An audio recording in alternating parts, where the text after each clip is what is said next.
लोगों के लिए मार्ग था। वृंदावन तो महाराज क्या बताएं, अब कहने में थोड़ा आज संकुचित होता, पर डकैतों का गढ़ था। वहां पे सब लूट मार करवे वाले बैठे रहते, और जब कभी भी जहाज यमुना जी में होके निकलते तो विशेष रूप से नरवाहन, इसकी पूरी गैंग थी, बड़े महाराज खूब सारे लोग थे, आते जाते जहाजों को अर्धरात्रि में कैसे भी करके और पकड़ लेता और उनसे कर वसूलता। कर तो लेता ही, ऊपर से कुछ ना कुछ लूट मार भी कर लेता।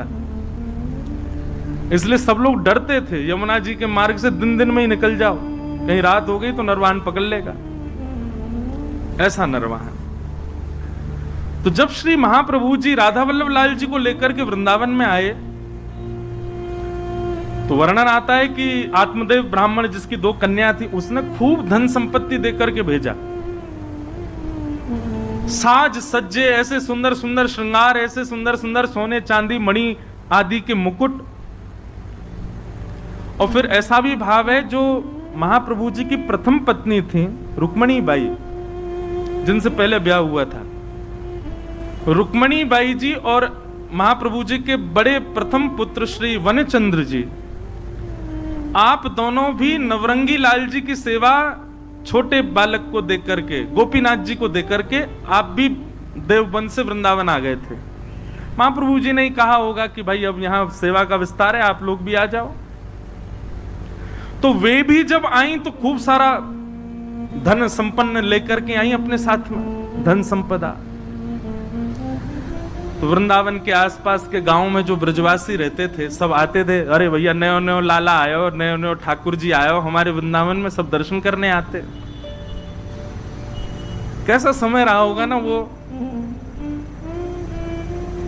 हमने तो अपने बाल्यकाल का भी वृंदावन देखा, तब भी बहुत सुंदर, अभी भी सुंदर है वृंदावन तो, पर अब आधुनिक थोड़ा कर दिया लोगों ने।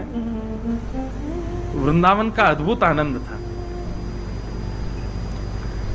तो सब लोग आते दर्शन करने। कुछ ब्रजवासियों के चित्त में चिंता प्रकट हुई और उन्होंने महाप्रभु जी से कहा, भगवान बड़ा सौभाग्य है कि आप वृंदावन में ठाकुर जी को लेके पधारे हो, पर भगवान यहां एक नरवाहन नाम का डाकू रहता है।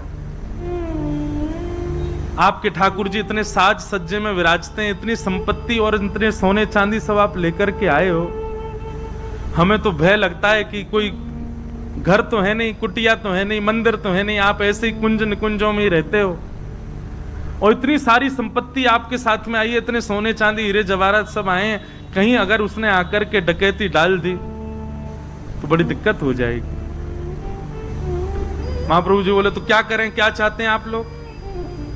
और हमारा भाव यह है कि एक बार आप उससे मिल लीजिए, नरवाहन से मिल लीजिए, और वहां जाकर के थोड़ा बहुत कुछ दे दीजिएगा उसको, उससे थोड़ी मैत्री जैसी, थोड़ा प्रेम भाव हो जाएगा, तो वो कम से कम ठाकुर जी की सामग्रियों को स्पर्श ना करे। अच्छा एक बात सुनिए, आज एक भैया हमसे शिकायत करके गए सुबह, वो हमसे एक बात बोल के गए कि महाराज जी भागवत की कथा हो, राम कथा हो,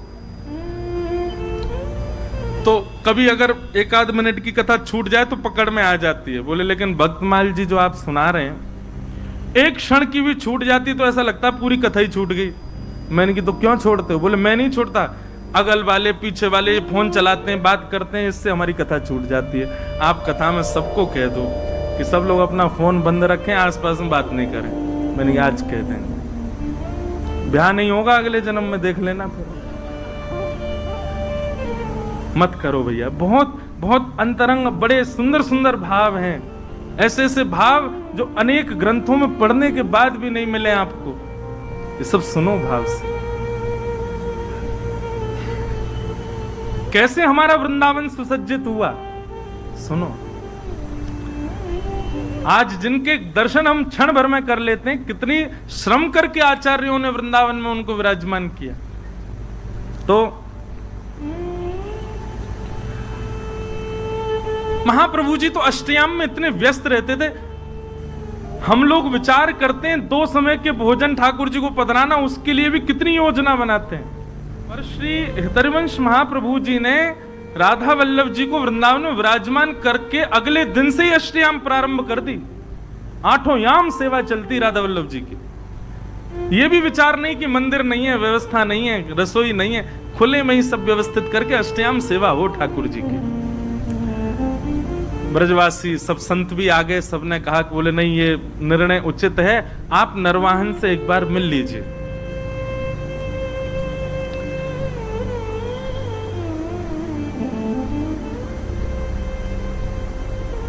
हरवंश महाप्रभु के लिए तो नाभाजी भी छप्पे में कह ही रहे हैं ना कि वे अपने व्रत के अनन्य उत्कट व्रतधारी।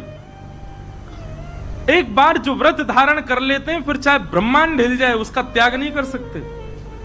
महाप्रभु जी ने कह दिया इनको निहारने के बाद, इनसे मिलने के बाद किसी और से मिलना पड़ेगा, हम नहीं जाएंगे। जब ये मिल गए तो अब और किससे क्या मिलना और किसी से भय क्या खाना। ठाकुर जी हैं साथ में, राधा वल्लभ जी, इन पर भरोसा नहीं है हमें, सब मंगल करेंगे, हम नहीं मिलेंगे किसी से, हम तो सेवा से फुर्सत नहीं, हमको यहीं रहेंगे। खूब प्रयास किया, खूब सबने समझाया, पर महाप्रभु जी नहीं गए। नरवाहन को किसी ने जाकर के ये बात बताई, बोले ऐसे ऐसे ठाकुर जी आए हैं। और ठाकुर जी आए ये बड़ी बात नहीं है, ठाकुर जी के संग में खूब सारा सोना चांदी जवाहरात और महाराज खजाना आया है भर के। बोले अच्छा, और कहां पर? बोले वृंदावन में, वृंदावन में विराजते हैं। किसी ने यह भी कहा कि जो आचार्य उनको लेकर के आए ठाकुर जी को, उनसे किसी ने प्रस्ताव रखा कि वो आपके पास आके आपसे मिल लें, पर उन्होंने वह भी ठकरा दिया। बोले कि कौन नरवाहन, हम किसी से नहीं मिलेंगे।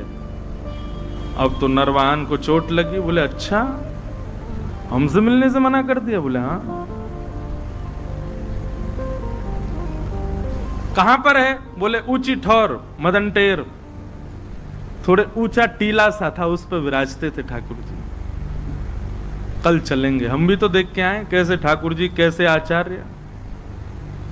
और नरवाहन अपने कुछ सेवकों के साथ में तलवार लेकर के और ऊंची ठौर की ओर बढ़ा। आहा, सुबह सुबह का समय है, मंगला आरती के पश्चात श्री राधा वल्लभ लाल जी का श्रृंगार करके हितरवंश महाप्रभु आचार्य चरण आसन पर विराजमान सन्मुख बैठ करके श्री ठाकुर जी को पद सुना रहे थे। ठाकुर जी को पद सुना रहे थे।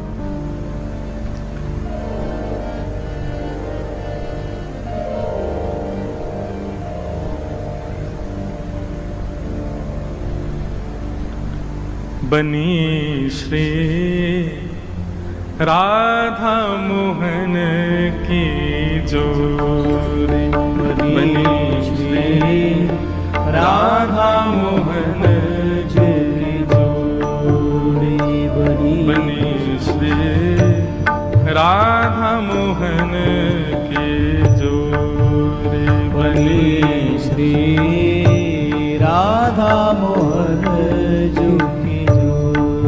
बहुत ध्यान से सब लोग बड़े भाव से चिंतन करो श्री राधा वल्लभ लाल जी का। हरवंश महाप्रभु गा रहे हैं,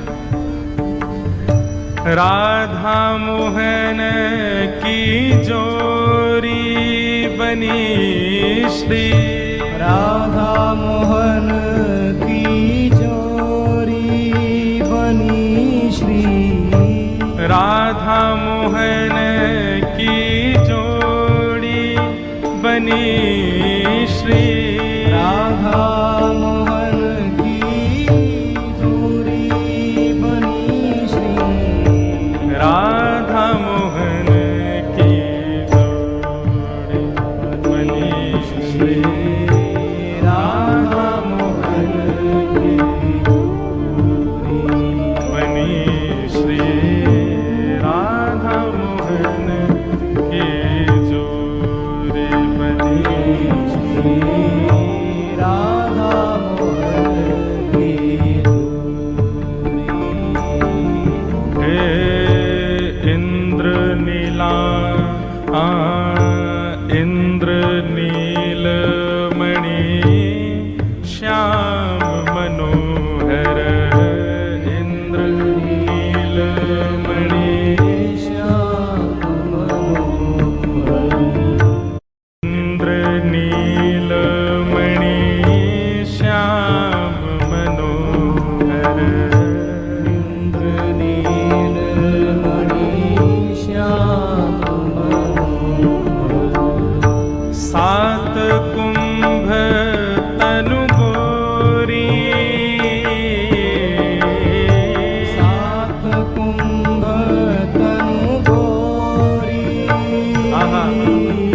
ठाकुर जी कैसे हैं? बोले नीलमणि जैसे चमक रहे हैं ठाकुर जी, जैसे कोई नीलमणि पर प्रकाश जल रहा हो, ऐसे ठाकुर जी जल रहे हैं। बोले प्रकाश किसका डल रहा है? बोले किशोरी जी का ही प्रकाश पड़ रहा है। सात कुंभ तनु गोरी, सात कुंभ तनु गोरी, भाल विशाल तिलक हरि कामिनी, भाल विशाल तिलक हरि कामिनी, भाल विशाल तिलक हरि कामिनी, भाल विशाल तिलक हरि कामिनी, चिकुर चंद्र बिचरोरी, चिकुर चंद्र बिचरोरी, राधा के जोरी, बनी श्री राधा के जोरी, बनी श्री राधा मोहन के जोरी, श्री राधा वल्लभ लाल की जय। अद्भुत है महाराज जी श्री रामानुजाचार्य जी का चरित्र को। हितरवंश महाप्रभु गा रहे हैं और श्री राधा वल्लभ लाल जी सामने विराजमान है। अद्भुत छटा है ठाकुर जी की।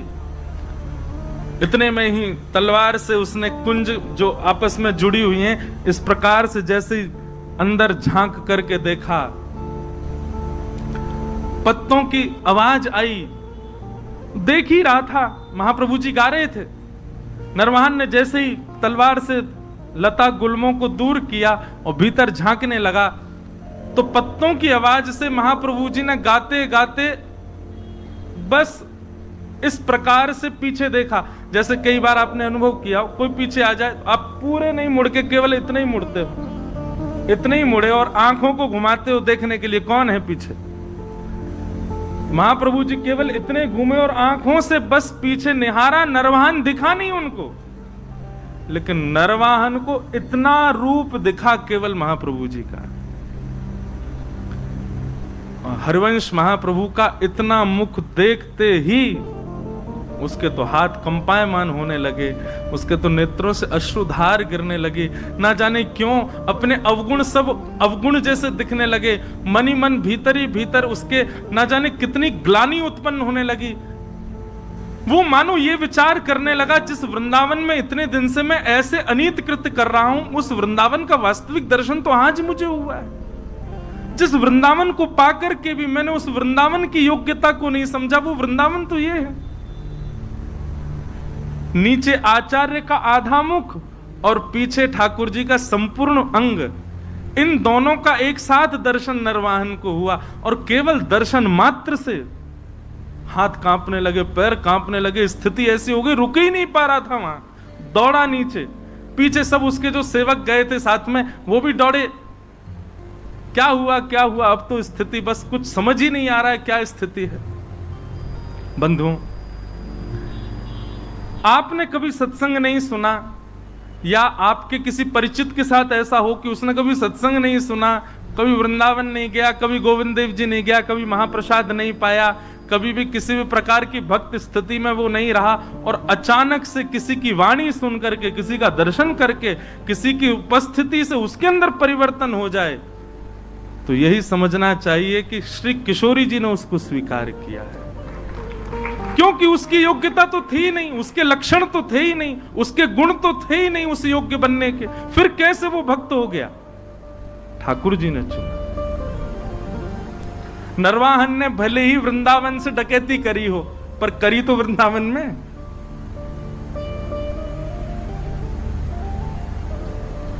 अब तो नरवाहन की स्थिति ये हो गई, तलवार वलवार तो सब दूर फेंक दी, विशाल स्वरूप था उसका, स्वरूप का वर्णन करते हैं कि देखते डर जाए आदमी, इतना खतरनाक था नरवाहन।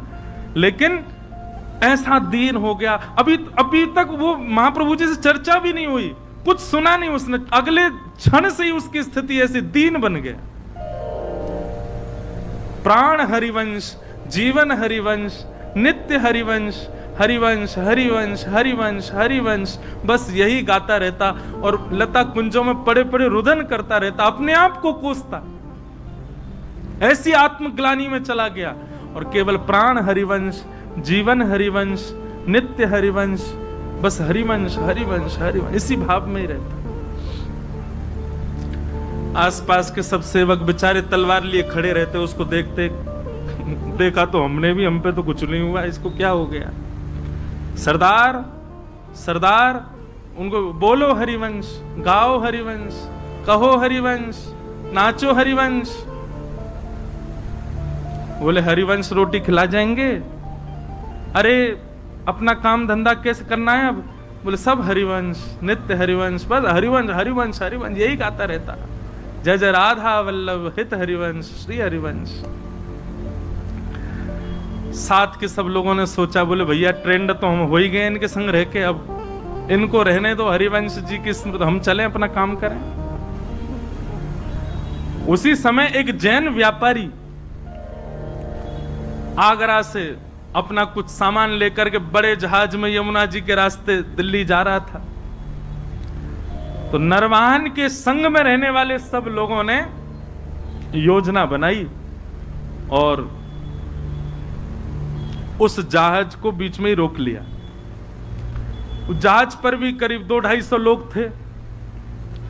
उन सब लोगों ने मन में विचार किया, ये हमारा क्या बिगाड़ेंगे, नीचे आ गए। लेकिन नरवाहन की सेना बहुत थी और बड़े क्रूर थे सब, नहीं जीत पाए। तो पूरे जैन व्यापारी के जितने लोग थे सबको बंदी बना लिया, पूरे जहाज को जमुना जी में खड़ा करके और पकड़ करके जो भय गांव था वहीं उसका कारागृह था, जेल बना रखी थी उसने, वहीं ले जा करके और सबको बंदी बना दिया।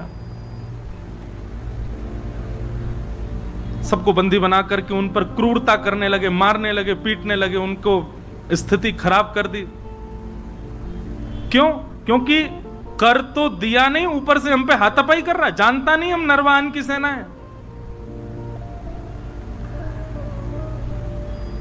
एक दासी रहती थी नरवाहन के यहां, वो नरवाहन जी के यहां जाती थी, नरवाहन जी को देखती तो अब तो बस कुंज में बैठे बैठे श्री हरिवंश, हित हरिवंश, प्राण हरिवंश, जीवन हरिवंश ऐसी गाते हैं। वे समझ गई थी स्थिति अब किस मोड़ में मुड़ चुकी है। वे जाती थी और हरिवंश जी का दर्शन और श्री राधा वल्लभ जी का दर्शन करके आती थी, तो वहां कुछ वैष्णव मिलकर के जय जय राधा वल्लभ हित हरिवंश कीर्तन करते थे।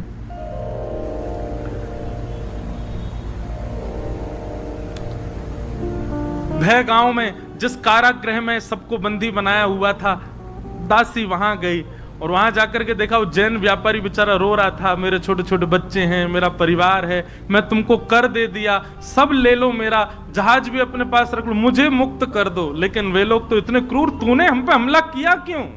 इसी बात से उसको मार रहे थे। रात्रि का समय हुआ, सब सो गए, तो वो दासी उस जैन व्यापारी के पास गई और उससे बोली, सुनो,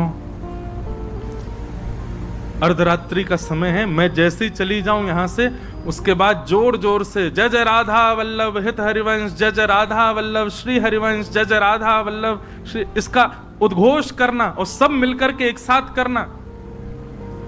और सुनो, कोई आकर के तुमसे पूछे ये क्या गा रहे हो, किसका नाम बोल रहे हो, तो कह देना हमारे इष्ट और हमारे गुरु हरिवंश जी हैं। और ध्यान रहे, जितनी ताकत तुम्हारे पास है उतनी ताकत से गाना। उसकी योजना ये थी कि आवाज नरवाहन को सुनाई दे।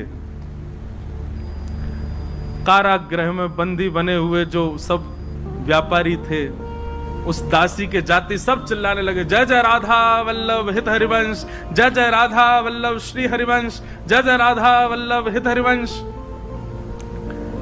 आहा, ये स्वर सुनते ही मानो नरवाहन की स्थिति तो ऐसी हो गई कि जैसे प्यासे को जल पिला दिया हो, भूखे को पानी पिला दिया हो, जिसको नींद आ रही है उसको बिस्तर दे दिया हो, जिसको अत्यंत सुख की कामना हो, जिस सुख की कामना हो वो सुख दे दिया हो। नरवाहन तो आनंदित हो गए, आनंदित होकर के उठ करके ढूंढने लगे कहां से आ रहा है स्वर। सुनते सुनते जैसे पहुंचे अपने कारागृह में पहुंच गए। कारागृह के भीतर जाकर के देखा तो सब बंदी बने हुए हैं, वही गा रहे हैं जय जय राधा वल्लभ हित हरिवंश, जय जय राधा वल्लभ श्री हरिवंश। नरवाहन ने जाकर अरे भैया सुनो, कौन हो तुम लोग और ये क्या गा रहे हो? बोले महाराज ये राधा वल्लभ जी जो हैं ये हमारे इष्ट हैं और ये हरिवंश जी जो हैं ये हमारे गुरु हैं। जैसे ही सुना कि हित हरिवंश उनके गुरु हैं, नरवाहन की तो स्थिति हाथ पांव कांपने लगे। जिन गुरुदेव की मैं आज एक झलक देख करके मेरी स्थिति हो गई, ये उनके साक्षात शिष्य हैं, मेरे गुरु भाई हैं और ये मेरे यहां कारागृह में बंदी। तुरंत बुलाया, बोले खोलो अभी, चरण पढ़ो, इनके चरणों में दंडवत प्रणाम करो। अपने सारे जो भी उसके सहपाठी सबको बोला इनके चरणों में प्रणाम करो। सबने दंडवत प्रणाम किया। नरवाहन तो महाराज लेट करके उनके चरणों को अंक में भर के रुदन करने लगे। बोले भगवान आप मेरे गुरु भाई हैं, मेरे लोगों ने आपको प्रताड़ित किया, उसके लिए मुझे क्षमा कर दो। मुझे बस ऐसी प्रार्थना है कि श्री राधा वल्लभ लाल जी, श्री गुरुदेव भगवान मुझे स्वीकार कर लें, बस और मुझे कुछ नहीं चाहिए, आप कृपा करो भगवान। और ऐसा कहते हुए उन व्यापारियों को छोड़ दिया। जैन व्यापारी मन में विचार करने लगा तो कौन है ये राधा वल्लभ, कौन है हित हरिवंश? जानता ही नहीं है, वो मुक्त हो गए उनके नाम से। भाई जिनकी वजह से जीवन मिला, एक बार देख तो चले उनको। पूछते पूछते पहुंच गए ऊंची ठौर, श्री राधा वल्लभ लाल जी का दर्शन किया। पूछने लगे, बोले भगवान वो हरिवंश जी कहाँ हैं? बोले वो वहां बैठे कुंज में। गए, जाकर के प्रणाम किया, सब अपनी बात बताई। मैं तो एक व्यापारी था महाराज, यहां से निकल रहा था, लूट लिया लोगों ने। दासी ने रात में आकर के मुझे बताया ऐसा ऐसा गाओ, और पूछे तो कह देना इष्ट राधा वल्लभ गुरु हरिवंश। हमने तो बता दिया। एक तगड़ा सा आदमी, बड़ा विशाल विकराल उसका स्वरूप, महाराज दिल्ली तक लोग कांपते हैं उसके नाम से। हरिवंश महाप्रभु बोले क्या नाम है उसका? बोले नरवाहन।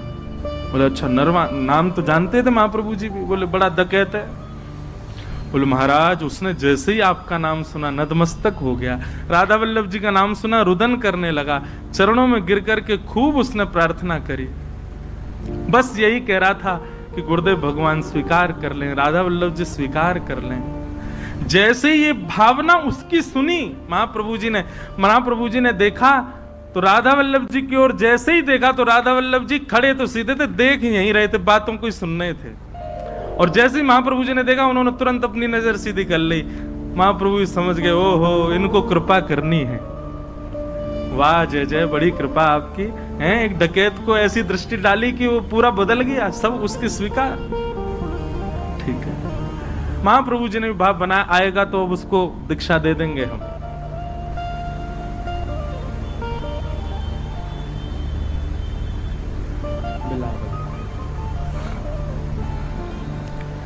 नरवाहन और अच्छा एक मेरी बात सुनिएगा, गुरु सन्निधि में सबसे बड़ा गहना यदि कोई है ना शिष्य का, तो वो है संकोच। गुरु सन्मुख जाने में, गुरु दर्शन करने में, गुरु से कुछ कहने में, गुरु के आगे कुछ बोलने में यदि आपको संकोच नहीं होता है ना, क्षमा करें आपके शिष्यत्व में कहीं कमी है अभी। गुरु के गुरुत्व में कमी नहीं होती, हमारे शिष्यत्व में ही कहीं ना कोई क्षणिक भाव होगा। नरवाहन बहुत मनी मन विचार करता कैसे जाऊं, लेकिन आज उसने थोड़ा साहस किया कि एक बार चल के ऊंची ठौर पर दर्शन तो करूं। कैसे हैं ठाकुर जी?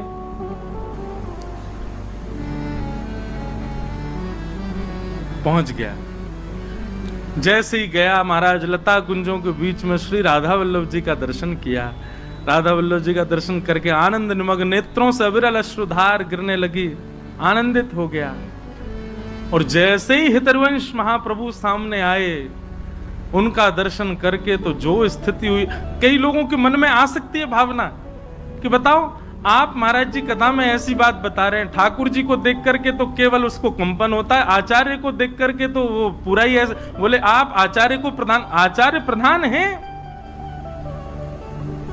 क्योंकि आपके लिए वो भगवान और वो केवल आचार्य हैं, पर जिसके साथ ये घटना घट रही है उसके लिए ठाकुर जी भगवान है, ठाकुर जी स्थिर ठाकुर जी हैं, स्थूल ठाकुर जी हैं, पर आचार्य उसके लिए चलते फिरते राधा वल्लभ हैं, आचार्य उनके लिए चलते फिरते राधा मोहन हैं, आचार्य चरण उनके लिए चलते फिरते साक्षात श्री जी के स्वरूप हैं। इसलिए ऐसी स्थिति आचार्य को देख करके हो रही है। वहां मानव बुद्धि मत रखिए।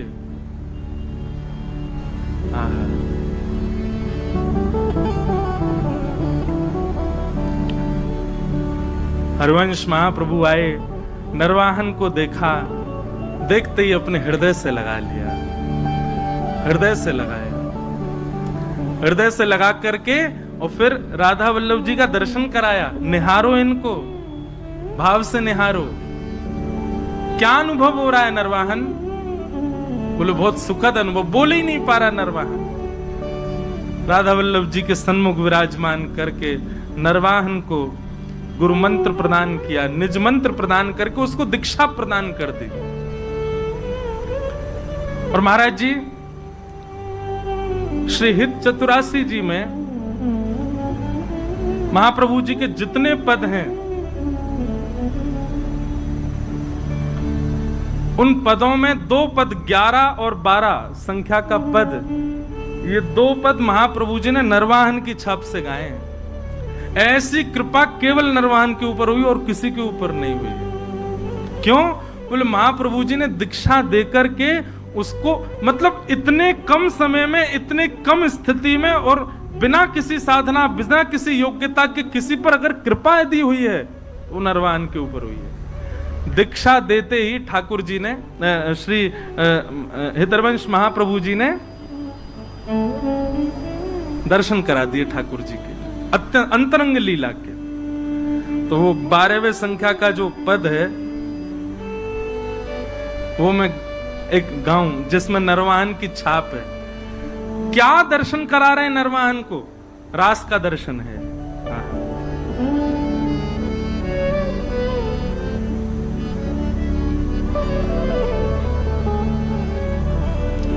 चलहि राधिके सुजान, तेरे हित सुख निधान। चलहि राधिके निधान, तेरे हित सुख निधान। रास रचो श्याम तट कलिंद चलहि राधिके सुजान, तेरे हित सुख निधान। चलहि राधिके चलहि राधिके सुजान, तेरे हित सुख निधान। हे चलहि राधिके सुजान, तेरे हित सुख निधान। चलहि राधिके सुजान, तेरे हित सुख निधान। रास का दर्शन करा दिया नरवाहन को। कहां एक अत्यंत मलिन व्यक्ति, हमारी श्रीमद् भागवत जी में महात्मा में ही कह रहे हैं, प्रयच्छति गुरु प्रीतो वैकुंठम योग दुर्लभम। सबसे बड़ी साधना क्या है? सबसे बड़ा जप क्या है? सबसे बड़ा यज्ञ क्या है? सबसे बड़ा व्रत क्या है?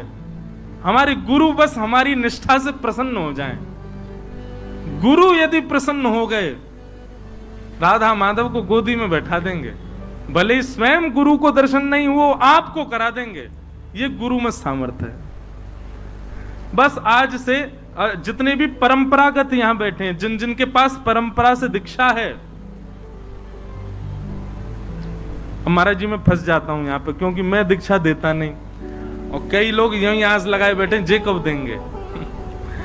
अब कहते हैं कि आप महाराज जी फिर गुरु परंपरा की बात क्यों करते हो जब आप स्वयं नहीं देते? तो हमने रोक नहीं रखा भैया, ऐसे ऐसे आचार्य महानुभाव, ऐसे दिव्य महापुरुष हैं, जिससे भाव लगे लो। पर जहां भी आपकी दीक्षा हो चुकी है, अब एक ही नियम, एक ही व्रत, एक ही निष्ठा, एक ही आपका भाव है क्या? हमारे प्रिया प्रियतम, हमारे लाडली लाल, ये तो हैं इनके सहित गुरुदेव, इनको प्रसन्न करना है अपनी निष्ठा से। गुरु प्रसन्न दक्षिणा से हो रहे हो, समझ जाना फिर तो गड़बड़ी थी। गुरु दक्षिणा से प्रसन्न होने वाले नहीं, गुरु तो आपकी निष्ठा से, आपके भाव से प्रसन्न होते हैं। और जो दक्षिणा से प्रसन्न हो रहे हैं तो अब क्या कर सकते हो, फंस गए। अब तो ऐसा भी मत सोचना फंस गए, वहां पे यही भाव रखो, चलो दक्षिणा। कितनी बड़ी बात है कि श्री ऐसे नरवाहन, मैं तो यही सोच सोच के विचार कर रहा हूं कि हम तो बचपन से ही लगे हुए हैं महाराज कछु ना कछु करवे में, तब भी किशोरी जी कृपा कर रही है, नेक ना कर रही है। नरवाहन उसने तो कुछ नहीं किया, केवल आचार्य दृष्टि पढ़ने का ये प्रमाण कि उसको साक्षात रास का दर्शन हो गया। और जिसके चित्त में काम विराजमान था, उसके चित्त में साक्षात राधा मोहन लाल विराजमान हो गए। राधा वल्लभ श्री हरिवंश, ऐसे हरिवंश महाप्रभु के ये एक भक्त हुए श्री नरवाहन जी।